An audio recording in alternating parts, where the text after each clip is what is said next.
আজকে আমি বানাচ্ছি আমার পছন্দের দারুণ স্বাদের একটি রেসিপি। তোমরা কে কে এই রেসিপিটি পছন্দ করো? আমার মনে হয় বেশিরভাগ মানুষই এটা খেতে পছন্দ করে। তোমরা যারা খেতে পছন্দ করো তারা দেখেই বুঝতে পারছো এটা কালো কচু রান্না করছি। আর এই কালো কচু খেতে এত মজার হয় যে খাওয়ার সময় আর কোনো কিছুই লাগে না। এই কালো কচুগুলো আমি আগের থেকেই গোটা গোটা ধুয়ে নিয়েছি। কচুগুলোকে এবার আমি ছোট ছোট করে কেটে নেব। কচু কাটার সময় তোমরা কিন্তু অবশ্যই হাতের মধ্যে একটু তেল লাগিয়ে নেবে।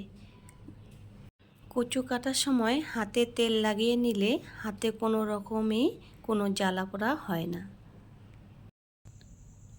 আমার কচু কাটা হয়ে গেছে, এবার এগুলো আর একবার পরিষ্কার করে ধুয়ে নেব। একটা কড়াই বসিয়ে দিয়েছি, কড়াই গরম হয়ে গেলে দিয়ে দেব তেল। তেলটা গরম হয়ে গেলে দিয়ে দিলাম পেঁয়াজ কুচি। পেঁয়াজগুলোকে একটু লাল করে ভেজে নেব। পেঁয়াজ ভাজা হয়ে গেছে, এবার দিয়ে দিলাম কাঁচা লঙ্কা আর রসুন বাটা। ভালো করে ভেজে দিয়ে দিলাম কেটে রাখা আলু। দিয়ে দিলাম স্বাদ মতো লবণ আর হলুদের গুঁড়ো। এবার সব কিছু ভালো করে মিশিয়ে নেব।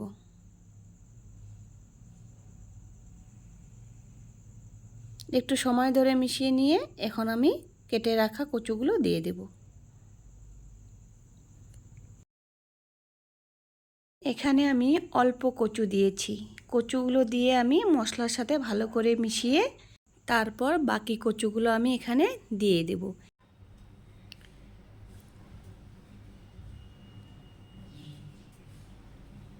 এবার একটা ঢাকনা দিয়ে আমি ঢেকে দিলাম 2 মিনিটের জন্য। 2 মিনিট পর ঢাকনা উঠিয়ে একটু ভালো করে নেড়ে চেড়ে নেব। কচু শাক তোমরা অনেকভাবেই খেয়েছো, মাছের মাথা দিয়ে, শুটকি মাছ দিয়ে, এভাবে আলু দিয়ে একবার খেয়ে দেখবেন, এর স্বাদ কিন্তু একদমই আলাদা হয়।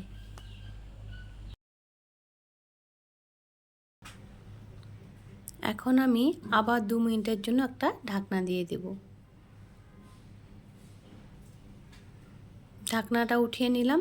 দেখুন সব কিছু আবার ভালো করে মিশিয়ে নিচ্ছি।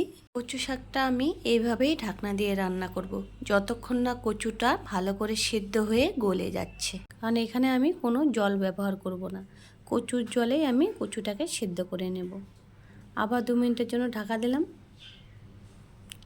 এবার 2 মিনিট পর ঢাকা উঠিয়ে দেখলাম, দেখুন কচুটা আমার ভালো করে সিদ্ধ হয়ে গেছে। এখন আমি এটাকে ততক্ষণ পর্যন্ত কষিয়ে নিব যতক্ষণ পর্যন্ত কচুর থেকে পুরো জলটা শুকিয়ে না যায়। দিয়ে দিলাম এখানে আরেকটু লবণ। এই পর্যায়ে আমি লবণটা চেক করে দেখছি একটু কম হয়েছে। কচুটা আমার কষানো হয়ে গেছে, কচুর থেকে পুরো জল শুকিয়ে গেছে। এবার নামানোর আগে দিয়ে দিলাম সামান্য একটু চিনি। চিনিটা অপশনাল, আপনারা চাইলে দিতেও পারেন আবার নাও দিতে পারেন। আমি চিনিটা দিয়ে সব কিছু ভালো করে মিশিয়ে এবার নামিয়ে নেব। এইভাবে একবার কচু শাক রান্না করে দেখবেন, এর স্বাদটা কিন্তু একদমই আলাদা হয়।